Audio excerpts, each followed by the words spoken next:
रूसी राष्ट्रपति Vladimir Putin ने पश्चिमी देशों को एक बार फिर से चेतावनी दी है। नाटो के साथ संघर्ष हुआ तो पूरी दुनिया तबाह हो जाएगी। जो खुद को स्मार्ट कहते हैं वो ऐसा कदम नहीं उठाएंगे, ये पुतिन दोहराते हैं। साथ ही कहते हैं कि उम्मीद करता हूं नाटो युद्ध का दुस्साहस नहीं करेगा। व्लादिमीर पुतिन ने एक बार फिर से नाटो कंट्रीज को यह चेतावनी दी है। जाहिर है चेतावनी इसी बात को लेकर के है कि आखिर यूक्रेन को बार बार नाटो कंट्रीज क्यों मदद पहुंचा रहा है। देखिए इसी पर और डिटेल इंफॉर्मेशन हमारे सामने आई है जो आपके साथ हम शेयर करने वाले हैं। नीचे जाकर इंफॉर्मेशन वॉल पर वो सारी जानकारी आपको देंगे। देखिए कोई नई बात नहीं है जब व्लादिमीर पुतिन ने नाटो कंट्रीज को चेतावनी दी हो, चिताया हो, कई बार चिताया है, लेकिन बड़ी बात यह है कि इन चेतावनियों का, वार्निंग का कोई असर नहीं हो रहा है नाटो कंट्रीज पर। लगातार नाटो देशों की ओर से भी, पश्चिमी देशों की ओर से भी, और सबसे बड़ी बात अमेरिका जो कि फ्यूलिंग कर रहा है इस वॉर में, सबसे ज्यादा यूक्रेन की मदद कर रहा है। यहां तक कि नाटो कंट्रीज और वेस्टर्न कंट्रीज को भी यूक्रेन की मदद के लिए लगातार प्रेशर बना रहा है।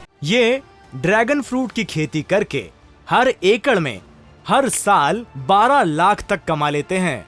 आपको भी करना है तो फ्रीडम ऐप को अभी डाउनलोड कीजिए। उस पर भी इन चेतावनियों का असर नहीं हो रहा है। लेकिन अब जो इन्फॉर्मेशन वॉल पर आपके सामने डिटेल्स हम रखने जा रहे हैं, ये बहुत बड़ी जानकारी है कि आखिर पुतिन का ऑपरेशन न्यूक्लियर है क्या। सबसे बड़ी बात, नाटो को धमकाने की वजह क्या है ये आप समझिए कि क्यों पुतिन ऐसा कर रहे हैं, बार बार चेतावनी क्यों दे रहे हैं। प्रेशर टैक्टिक्स अपना रहे हैं व्लादिमीर पुतिन, प्रेशर डेवलप करने की कोशिश कर रहे हैं नाटो कंट्रीज पर, न्यूक्लियर धमकी देकर पश्चिम को डराने की ये स्ट्रेटेजी है व्लादिमीर पुतिन की। और पुतिन को रूस पर नाटो के एक्शन की आशंका भी है। सिर्फ इतना ही नहीं बल्कि रूसी जनता को सेना की मजबूती का मैसेज देने की कोशिश भी है व्लादिमीर पुतिन की। ये वो सारे इंटेंशंस है व्लादिमीर पुतिन के, और इसी को देखते हुए वो लगातार चेतावनी भी दे रहे हैं। देखिए हमारे साथ तमाम पैनलिस्ट जुड़े हुए हैं। आज चर्चा हम इसी बारे में करने वाले हैं। सबसे पहले उनका इंट्रोडक्शन आपसे करा देते हैं। हमारे साथ मेजर जनरल एसबी अस्थाना साहब जुड़ गए हैं, इस चर्चा में शामिल हो गए हैं। रविंदर सचदेवा सर हमारे साथ हैं, international affairs expert. Naval commander Ashok Bijalwan sir भी हमारे साथ होंगे, डिफेंस एक्सपर्ट। इन सबसे चर्चा करेंगे, लेकिन सबसे पहले हम चलेंगे मॉस्को। ग्राउंड जीरो पर हमारे सहयोगी मनीष झा वहां से पल पल की अपडेट्स हम तक पहुंचा रहे हैं। मनीष, कहा यह जा रहा है कि एक बार फिर से व्लादिमीर पुतिन इतने गुस्से में हैं, नाटो कंट्रीज को सीधे न्यूक्लियर अटैक की धमकी दे रहे हैं। ग्राउंड जीरो पर इस वक्त क्या चल रहा है, किस स्ट्रेटेजी के साथ अब पुतिन आगे बढ़ रहे हैं यूक्रेन के खिलाफ इस जंग में, जिसमें नाटो कंट्रीज को भी वार्निंग देनी है, वेस्टर्न कंट्रीज को भी, और सबसे बड़ी बात अमेरिका को भी साधना है।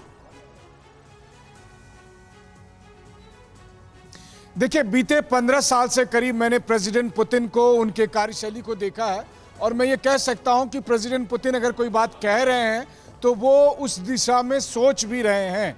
बहरहाल टीवी 9 भारतवर्ष की टीम इस वक्त क्रीमिया की राजधानी सिम्फरोपोल में मौजूद है, और अगर मैं कहूं तो रूस यूक्रेन जंग के फसाद की जड़ यही जगह है जहां पे मैं खड़ा हूं। देखिए, मैं कुछ दिखाना चाहता हूं आपको। आप देखिए, यहाँ पर एक प्रतीक के तौर पर एक सोल्जर बना हुआ है, एक लड़की है जो जिसके हाथ में फूल है, और वो सोल्जर को फूल दे रही है, और इसका मतलब यह है कि आप यहाँ आए, आपने हमारी रक्षा की, इसके लिए बहुत बहुत धन्यवाद। और इसके लिए एक यहाँ पर बोर्ड भी बनाया हुआ है। इस बोर्ड में लिखा हुआ है कि क्रीमिया के जो विनम्र लोग हैं वो आपका आभार प्रकट करते हैं। और तारीख क्या है? 27 फरवरी 2014।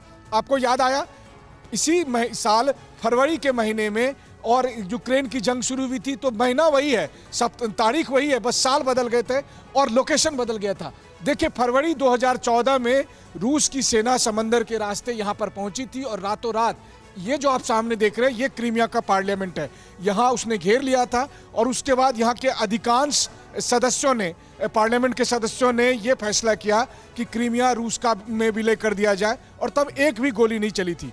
यूक्रेन इस बार इस मोड में नहीं है, तो यूक्रेन इस बार उसे फूल देने के मूड में नहीं है, बल्कि यूक्रेन की तरफ से रूसी सेना के ऊपर गोले दागे जा रहे हैं, मिसाइल चलाए जा रहे हैं और तबाह किए जा रहे हैं। तो वैसी स्थिति में प्रेसिडेंट पुतिन के पास बहुत कम विकल्प बचता है कि अपने ह्यूमिलिएशन को कैसे बचाया जाए। और इसीलिए प्रेसिडेंट पुतिन अगर जो धमकी दे रहे हैं, तो आप मान के चलिए कि अगर ऐसी हालात बनते हैं तो प्रेसिडेंट पुतिन इस तरह के किसी डर्टी बम का इस्तेमाल कर भी सकते हैं।